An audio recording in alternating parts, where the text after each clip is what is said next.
నిన్న మొన్నటి వరకు వినియోగదారులకు చుక్కలు చూపించిన టమాటా ధర నేడు అమాంతంగా పతనమైంది.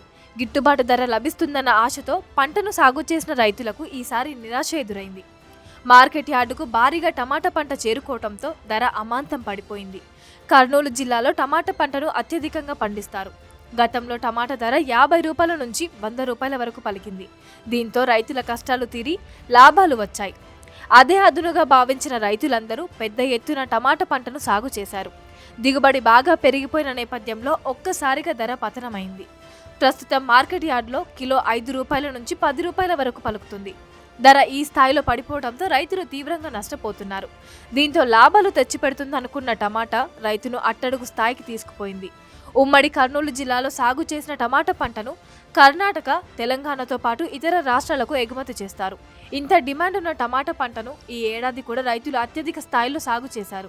ఎకరాకు 1,00,000 రూపాయల నుంచి 2 లక్షల వరకు పెట్టుబడి పెట్టి టమాటా పంటను సాగు చేశారు. తీరా పంటను మార్కెట్కు తీసుకువస్తే ధర అమాంతంగా పడిపోవడంతో రైతులు లబ్బోదిబ్బమంటున్నారు. గతంలో టమాటా పంట రైతులను లక్షాధికారులను చేసింది. కిలో ధర 50 రూపాయల నుంచి 100 రూపాయల వరకు కూడా పలికిన సందర్భాలు ఎన్నో ఉన్నాయి.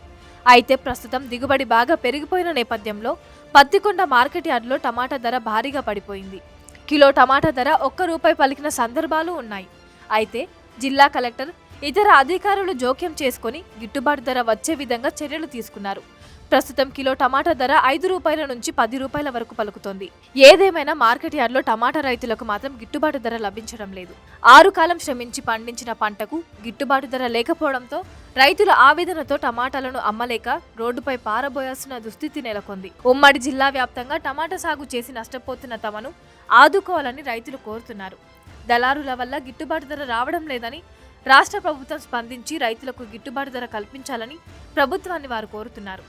ప్రభుత్వం గిట్టుబాటు ధర కల్పించకపోతే ఆత్మహత్యల శరణ్యమని రైతులు ఆవేదన వ్యక్తం చేస్తున్నారు. ఎకరాకు 1,00,000 నుంచి 2 లక్షల రూపాయలు పెట్టుబడి పెడితే కనీసం తమకు కూలీ ఖర్చులు కూడా రావడం లేదని రైతులు ఆవేదన వ్యక్తం చేస్తున్నారు. ఇప్పటికైనా ప్రభుత్వం స్పందించి రైతులు ఆదుకోవాలని కోరుకుంటున్నారు.